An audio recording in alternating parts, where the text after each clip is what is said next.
तो first question हमारे पास क्या है, फर्स्ट क्वेश्चन है the force between two charges 0.06 metre apart is 5 Newton. If each charge is moved towards other by 0.01 meter, then the force between them will become. ये तो एकदम आसान क्वेश्चन है। तो सबसे पहले तो मैं यहाँ पे एक लाइन ड्रॉ कर लेता हूँ। ये हमारा लाइन है। मान लेते हैं कि सबसे पहले जो था इतना डिस्टेंस में था, जो कि है हमारा डिस्टेंस कितना है यहाँ पे 0.06 मीटर। ठीक है, मतलब मैं यहाँ पे लिख लेता हूँ कि R1 मतलब पहले जो डिस्टेंस था वो था 0.06 मतलब कि 6 into 10⁻⁻² metre. Okay fine, very good. और पहले ये यहाँ पे चार्ज Q1 मान लेते हैं, यहाँ पे Q2 मान लेते हैं। इन दोनों के बीच में जो पहले फोर्स था वो फोर्स कितना था, वो फोर्स था इतना, ठीक है 5 न्यूटन। उसके बाद उनका डिस्टेंस कितना हो गया, move towards each other by 0.01 metre, मतलब यहाँ से भी 0.01 मीटर घटा और यहाँ से भी 0.01 मीटर घटा। सो क्या हो जाएगा 6.06 माइनस 0.01 माइनस 0.01 जो कि हो जाएगा 0.04, मतलब जो हमारा नया डिस्टेंस है वो हो जाएगा 0.04 यानी कि 4 इंटू 10⁻⁻² मीटर। ओके, बहुत आसान था इतना तक। अभी हम लोग निकालते हैं कि फोर्स कितना हो जाएगा। ठीक है, चार्ज में हमारा कोई चेंजेस नहीं है, चार्ज जितना था उतना ही है पहले।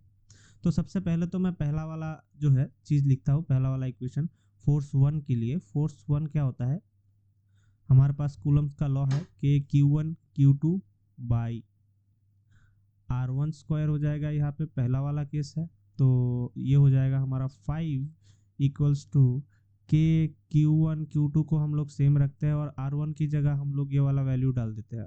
तो हमारा वैल्यू है 6 इंटू 10⁻⁻² और इसका स्क्वायर।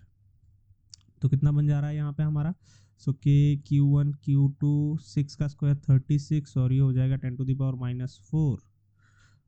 आगे बढ़ाते हैं इक्वेशन को, क्रॉस मल्टीप्लाई कर देते हैं इसके साथ। तो हमारा के Q1 Q2 बनता है 5 इंटू 36 इंटू 10⁻⁻4।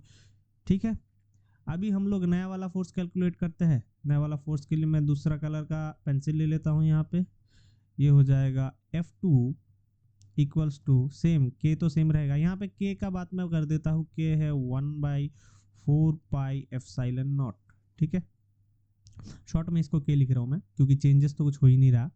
तो Q1 Q2 चार्जेस पहले जैसा ही रहेंगे और डिस्टेंस जो है वो हमारा घट के हो जाएगा R2। ठीक है, और R2 हमारे पास कितना है 4 इंटू 10⁻⁻²। ओके, तो आगे बढ़ते हैं। के Q1 Q2 का जो वैल्यू है वो हमारे पास ये है, यानी कि 5 इंटू 36 इंटू 10⁻⁻4 हो जाएगा यहाँ पे। और नीचे R2 का वैल्यू है कितना, R2 का वैल्यू है 4 इंटू 10⁻⁻2। सो 4 इंटू 10⁻⁻2 का होल स्क्वायर। बढ़ते हैं और आगे, 5 इंटू 36 इंटू 10⁻⁻4 और नीचे हो जाएगा 4 का स्क्वायर कितना होता है, 4 का स्क्वायर होता है 16 इंटू और ये हो जाएगा 10⁻⁻4। सो चलिए हम लोग कैंसिल आउट करते हैं, इसको कैंसिल हो जाएगा।